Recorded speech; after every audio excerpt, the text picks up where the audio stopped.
If the employee refuses to sign, that's what you write. Okay, so that you have something there. What are we missing here? Any thoughts? Dates. Yeah, we're missing the dates that it was signed. So we have the violation date and we have the date of the warning, but we need corroborating evidence that the dates that it was delivered to the employee are the same down here. We're going to assume it, but we don't really know.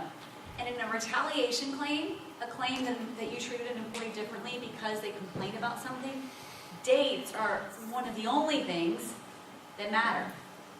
Dates are hugely important in a retaliation claim. So these dates are important. Also, if you look at the employer statement, the description of the violation, it says that Joanna failed to properly supervise her team on the template. Her failure to communicate the changes discussed in the department head meeting led to the production of hundreds of useless widgets, and this cost the company money. There are no dates in there. It's a pretty good description, actually, but there are no dates in there of when the department head meeting was, or when the project was completed, etc. There are no, also, if there are any rule violations or standards of conduct that have been violated, you want to cite to those by number or title in your statement or description of the events. All right, let's go to the third one. All right, again, refuse to sign, and this time we have dates, but what's wrong with this one, the dates? Changed. Yeah. Yeah. What happens if All you gotta kinds of change questions. something? What should you do? Draw a line through it and initial it. Initial it. That's right. You guys have been taught well by HR.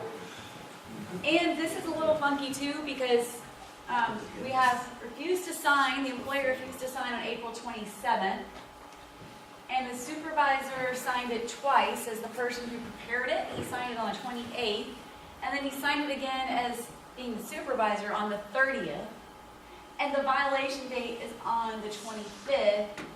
We assume the date of the warning is the 27th when the employee got it, but I don't know, and I don't know who actually gave it to her because all these dates are different.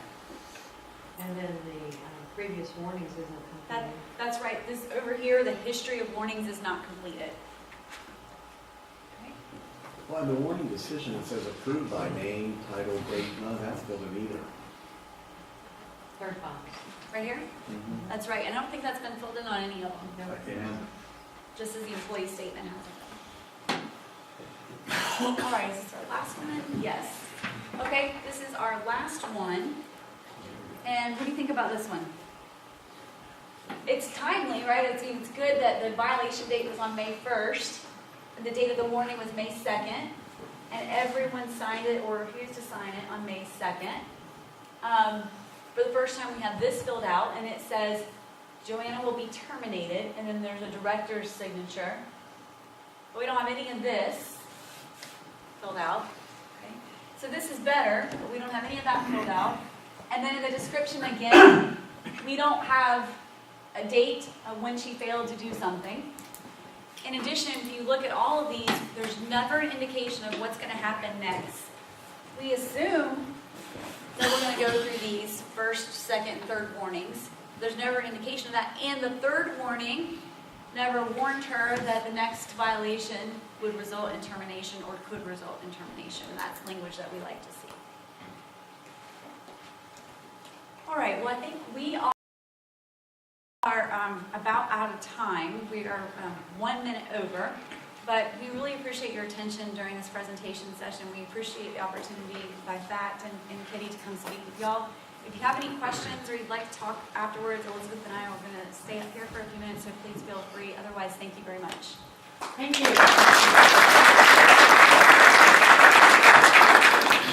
Okay, 15-minute break. Be back. Well, 14-minute break. Be back in here at 10:30 for the next presentation. If you have not signed in, please be sure to sign in.